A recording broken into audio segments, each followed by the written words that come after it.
വിശദമായ വാർത്തകളിലേക്ക്. പി ജയരാജന് ജാമ്യം. തലശ്ശേരി സെഷൻസ് കോടതിയാണ് ജാമ്യം അനുവദിച്ചത്. ജോഷ്ല ചേരുന്നു വിവരങ്ങളുമായി. ജോഷ്ല, ജാമ്യം അനുവദിച്ചുകൊണ്ട് കോടതി നിരീക്ഷിച്ച കാര്യങ്ങൾ. മനു, CPIM ജില്ലാ സെക്രട്ടറി പി ജയരാജന് ജാമ്യം അനുവദിച്ചിരിക്കുന്നു. 50,000 രൂപയും 2 ആൾജാമ്യത്തിലുമാണ് ജാമ്യം അനുവദിച്ചിരിക്കുന്നത്. 2 മാസത്തേക്കോ ചാർജ് ഷീറ്റ് നൽകുന്നത് വരെയോ ജില്ലയിൽ പ്രവേശിക്കരുതെന്നും അന്വേഷണ ഉദ്യോഗസ്ഥർ ആവശ്യപ്പെടുമ്പോൾ ഉദ്യോഗസ്ഥർക്ക് മുന്നിൽ ഹാജരാകണമെന്നും സാക്ഷികളെ സ്വാധീനിക്കാനോ ഭീഷണിപ്പെടുത്താനോ ശ്രമിക്കരുതെന്നുമുള്ള വ്യവസ്ഥയിലാണ് ജാമ്യം. എളന്തോട്ടത്തിൽ മനോജ് കൊല്ലപ്പെട്ട് 505 ദിവസം വരെ പി ജയരാജൻ കേസിൽ പ്രതിയല്ലെന്നായിരുന്നു CBI കോടതിയെ അറിയിച്ചത്. അതേസമയം CBI അന്വേഷണ ഉദ്യോഗസ്ഥർക്ക് മുൻപാകെ ഹാജരാകാൻ CBI അദ്ദേഹത്തിന് നോട്ടീസ് നൽകുകയും ചെയ്തു. ഇത് RSSന്റെ രാഷ്ട്രീയ സമ്മർദ്ദത്തിന് വഴങ്ങി CBI അദ്ദേഹത്തെ അറസ്റ്റ് ചെയ്യാനുള്ള നീക്കമാണെന്ന് നേരത്തെ തന്നെ ആരോപണങ്ങൾ ഉയർന്നിരുന്നു. ഈ സാഹചര്യത്തിലാണ് പി ജയരാജൻ നേരത്തെ മുൻകൂർ ജാമ്യത്തിനായി കോടതിയെ സമീപിച്ചത്. എന്നാൽ പ്രതിയല്ലാത്ത ഒരാൾക്ക് മുൻകൂർ ജാമ്യത്തിന്റെ ആവശ്യമില്ലെന്നായിരുന്നു അന്ന് കോടതി പറഞ്ഞത്. ഉടൻ CBI അദ്ദേഹത്തെ UAPA വകുപ്പ് ചേർത്ത് പ്രതിപട്ടികയിൽ ചേർക്കുകയും അറസ്റ്റ് ചെയ്യാനുള്ള നീക്കം നടത്തുകയും ചെയ്തു.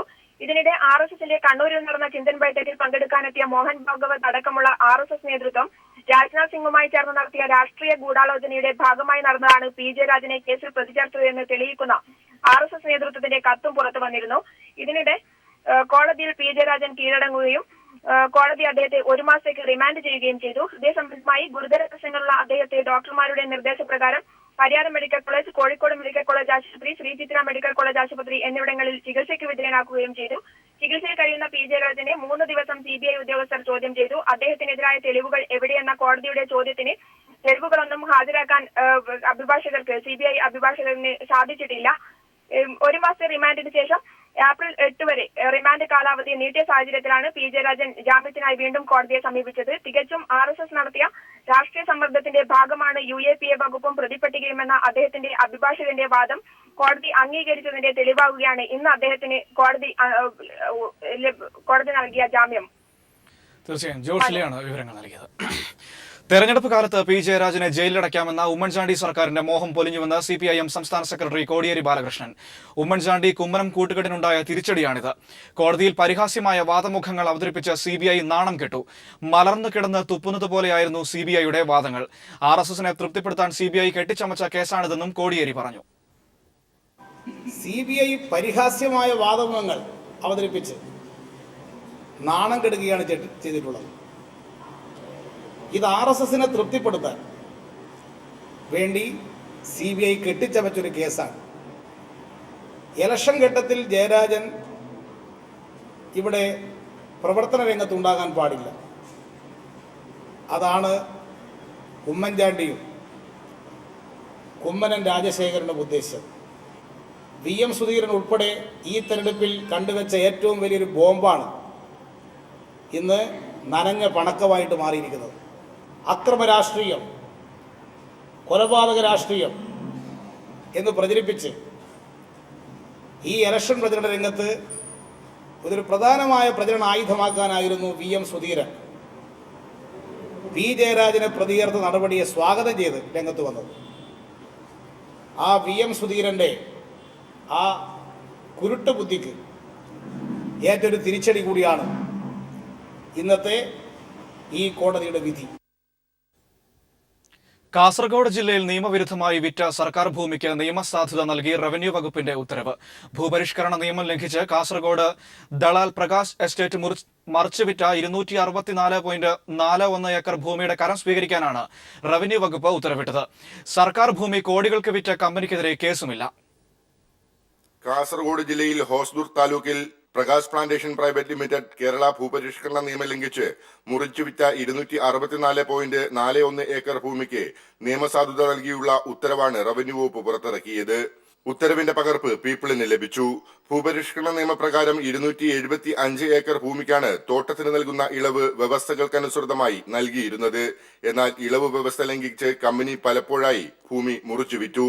നിയമലംഘനം നടത്തിയ കമ്പനിയുടെ കൈവശമുള്ള ഭൂമി മിച്ചഭൂമിയായി ഏറ്റെടുക്കണമെന്നതാണ് ചട്ടം. 205 വ്യക്തികൾക്കായാണ് ഭൂമി കമ്പനി കൈമാറിയിരിക്കുന്നത്. ഇവരുടെ അപേക്ഷ പരിഗണിച്ചാണ് കമ്പനി കോടിക്കണക്കിന് രൂപയ്ക്ക് മുറിച്ചുവിറ്റ മിച്ചഭൂമിക്ക് കരം സ്വീകരിക്കാൻ സർക്കാർ ഉത്തരവിട്ടിരിക്കുന്നത്. 5 സെന്റ് മുതൽ 15 ഏക്കർ വരെയാണ് കമ്പനി സർക്കാർ ഭൂമി കൈമാറിയത്. സർക്കാർ ഭൂമി വിറ്റ കമ്പനിക്കെതിരെ റവന്യൂ വകുപ്പ് ഒരു നടപടിയും കൈക്കൊണ്ടിട്ടില്ല എന്നതും ദുരൂഹമാണ്.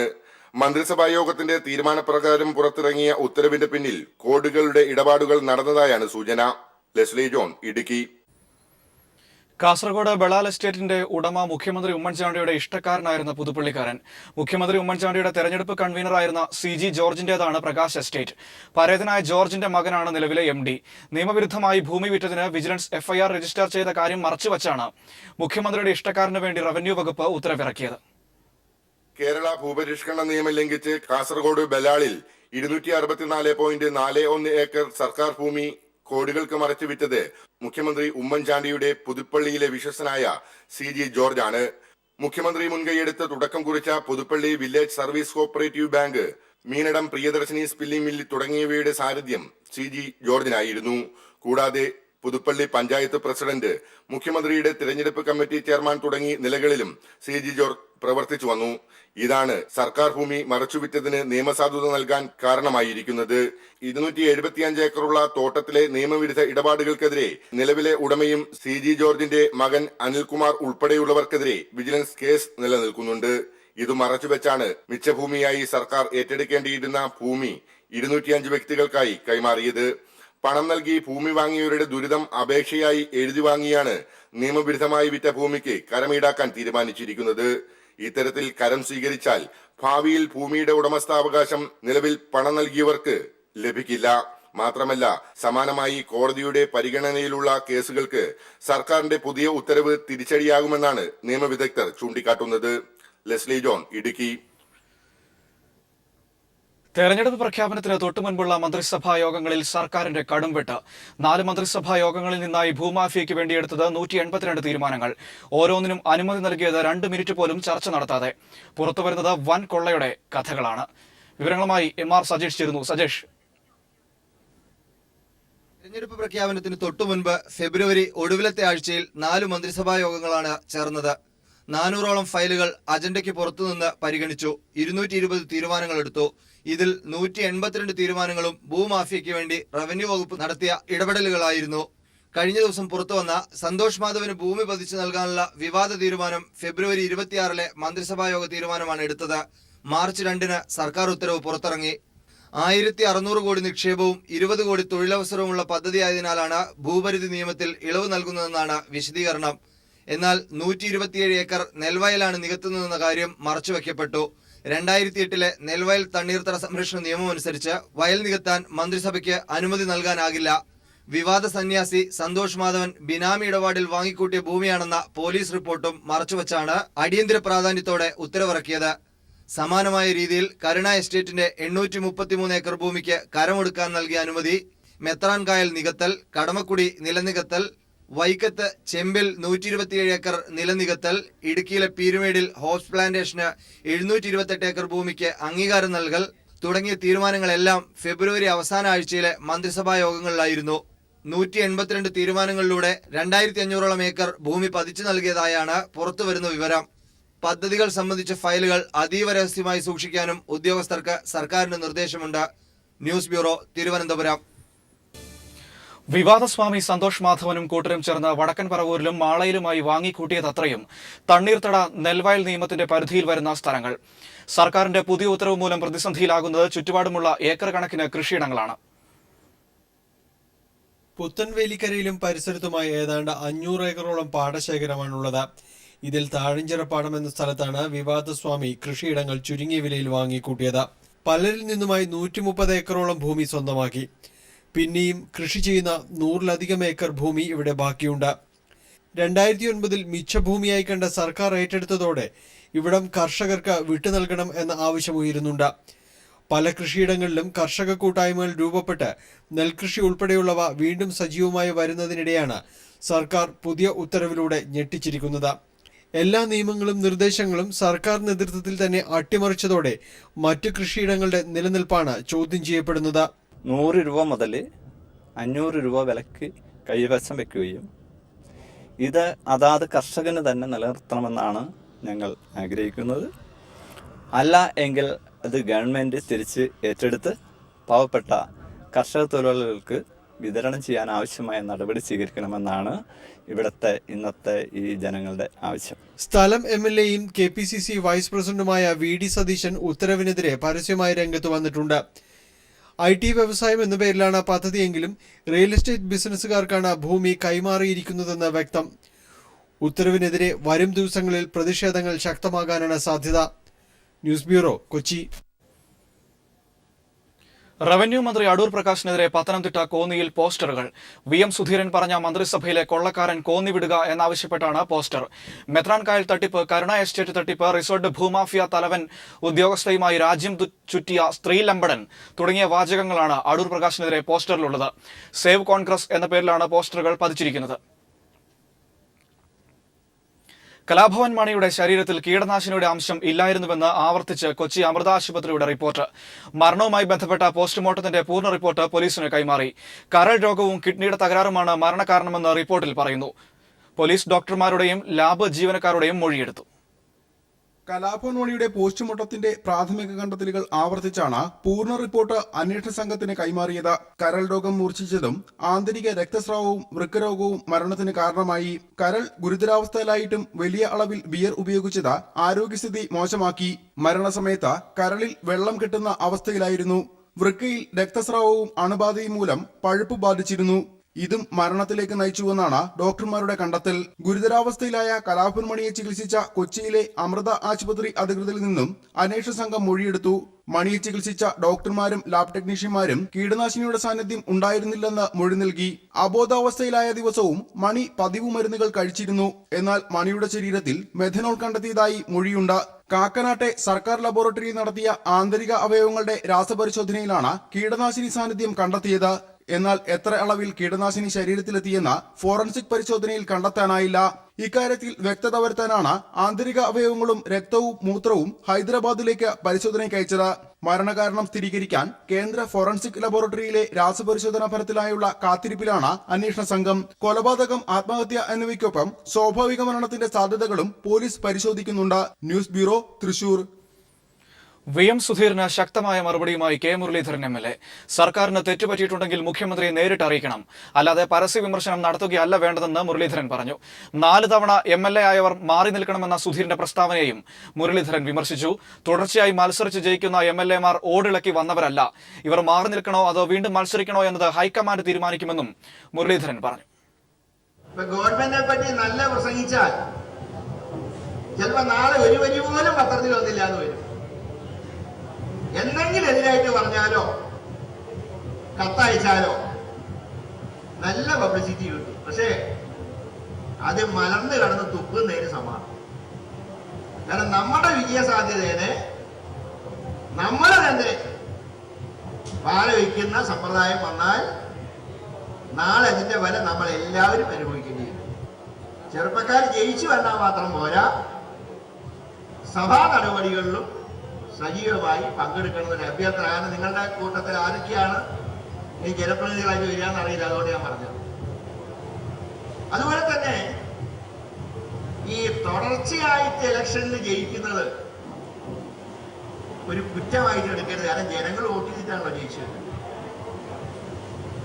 തുടർച്ചയായിട്ട് ജയിക്കുന്ന ഒരു കുറ്റമൊന്നുമല്ല. അല്ലാണ്ട് നമ്മളെ ഇവരെ ആരും ഓട് പൊളിച്ച് അസംബ്ലി ഇറങ്ങുന്നതല്ല. പഠാൻകോട്ടിൽ തോക്കുധാരികൾ കാർ തട്ടിയെടുത്തതിന് പിന്നാലെ രാജ്യത്ത് ജാഗ്രതാ നിർദ്ദേശം പുറപ്പെടുവിച്ചു. ചൊവ്വാഴ്ച രാത്രി ജമ്മു ഹൈവേയിൽ ലിഫ്റ്റ് ചോദിച്ച് കാർ തടഞ്ഞ 3-അംഗ സംഘം തോക്ക് ചൂണ്ടി കാർ തട്ടിയെടുക്കുകയായിരുന്നു. ചെക്ക് പോസ്റ്റിന് മുകളിൽ വാഹന പരിശോധന കർശനമാക്കി. മെട്രോ സ്റ്റേഷനുകൾ, വിമാനത്താവളങ്ങൾ, സൈനിക കേന്ദ്രങ്ങൾ, റെയിൽവേ സ്റ്റേഷനുകൾ, തിരക്കേറിയ നഗരങ്ങൾ എന്നിവിടങ്ങളിൽ സുരക്ഷ കർശനമാക്കിയിട്ടുണ്ട്. ദളിത് വിദ്യാർത്ഥിയുടെ ആത്മഹത്യയ്ക്ക് കാരണക്കാരനായ വൈസ് ചാൻസലറെ ജോലിയിൽ തിരികെ പ്രവേശിപ്പിച്ചതിനെതിരെ വിദ്യാർത്ഥി പ്രക്ഷോഭം ഹൈദരാബാദ് സർവകലാശാലയിൽ രൂക്ഷമാകുന്നു. വിദ്യാർത്ഥി ഹോസ്റ്റലിലേക്കുള്ള വെള്ളവും ഇന്റർനെറ്റ് കണക്ഷനും അധികൃതർ നിർത്തലാക്കി. വിദ്യാർത്ഥി സമരത്തിന് പിന്തുണ അറിയിച്ച് കനയ്യകുമാർ വൈകിട്ട് സർവകലാശാലയിൽ സംസാരിക്കും.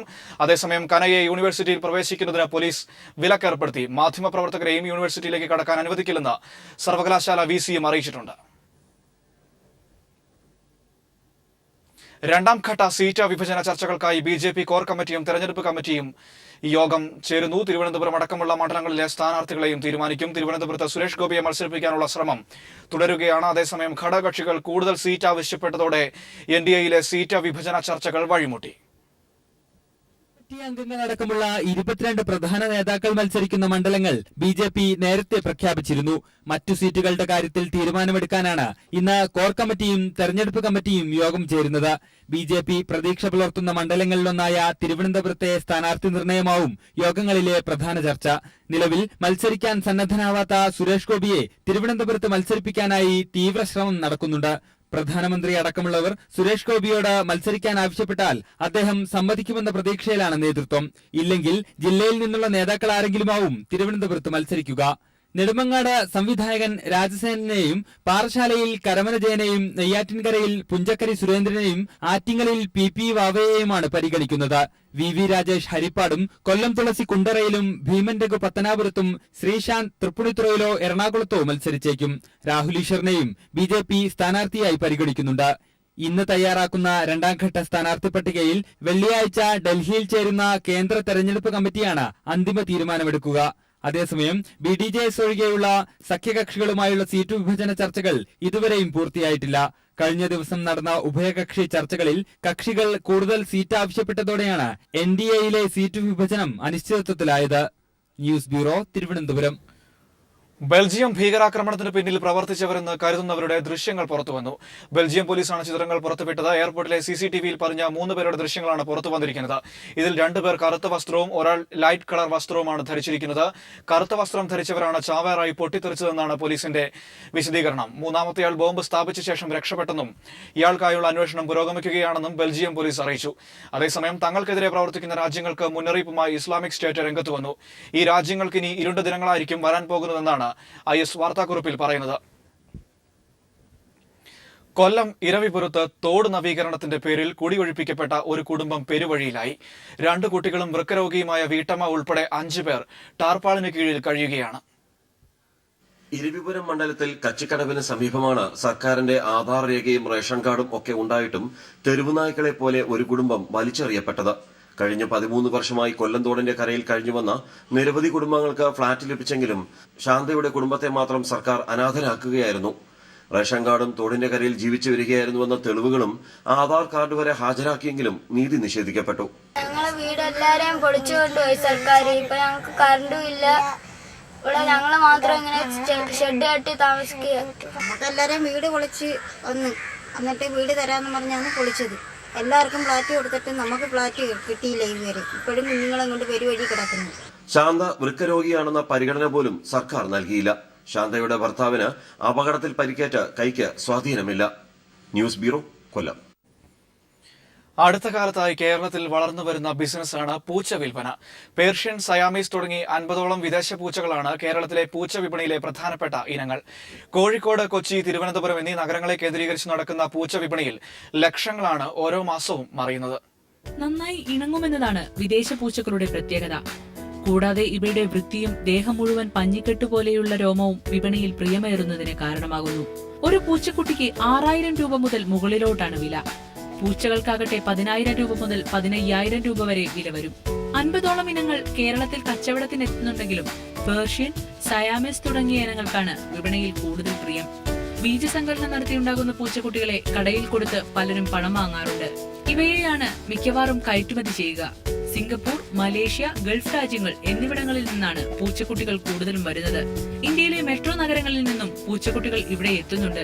പൂച്ചക്കുട്ടികളുടെ ഇറക്കുമതി മാത്രമല്ല, കയറ്റുമതിയും ചെറിയ തോതിൽ ഇവിടെ നടക്കുന്നുണ്ട്. അലങ്കാര മത്സ്യ വിപണിയിലൂടെയും നായ വളർത്തലിലൂടെയും പണമുണ്ടാക്കിയ മലയാളി ഇനി മിക്കവാറും തിരിയുന്നത് പൂച്ച വിപണിയിലേക്കാകുമെന്നത് സംശയമില്ല. News desk.